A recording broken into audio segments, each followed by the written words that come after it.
Hi guys, I wanted to talk about what you did online last week.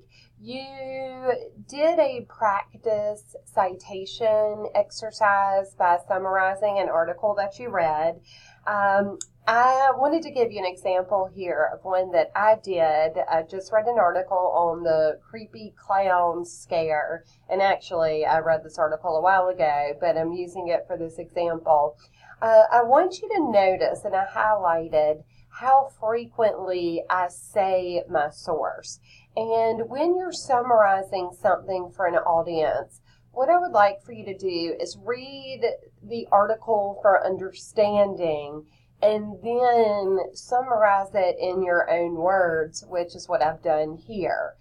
Even though I'm paraphrasing this article in my own words, I'm still giving credit to CNN.com because they actually, this is their information. I did not make this up. So, according to CNN.com, the crazy clown scare is spreading worldwide.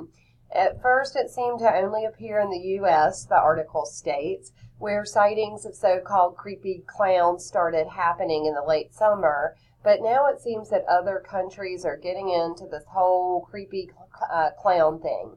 CNN.com goes on to mention that it may seem funny to scare people around Halloween, but the police in the UK are warning against being a creepy clown. Dressing up as a clown to scare people may seem like a joke, but it is no laughing matter, said Cumbria's Superintendent Mark Pannoni. And he also mentioned in the article that the fear of such incidents is deeply upsetting children and causing them a great deal of distress. Finally, the article states that on Sunday alone, Cumbria police received 9 clown-related reports, including one clown actually bearing weapons. And the article also states that one police department said it responded to about 14 incidents in 24 hours over the weekend. What I want you to notice here is that once you get into speeches where you have to cite sources, frequently remind us of the source. And if you use more than one source, of course, more than one source is going to be mentioned here.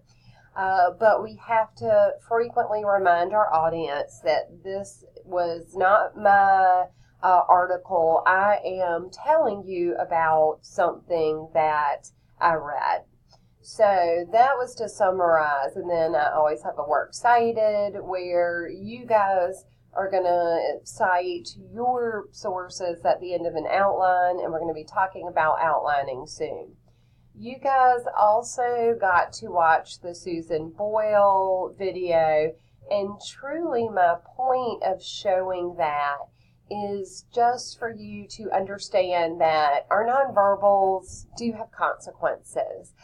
People are reading that nonverbal communication, and especially in a public speaking class where we're in the classroom, I always tell my students, we have a responsibility as a speaker, but we also have a responsibility as an audience member to have supportive nonverbals. It was just sad how Susan Boyle was judged in this video. I do want to find a more updated version, but so far this is one of the best videos I can find to show how our nonverbals can affect people.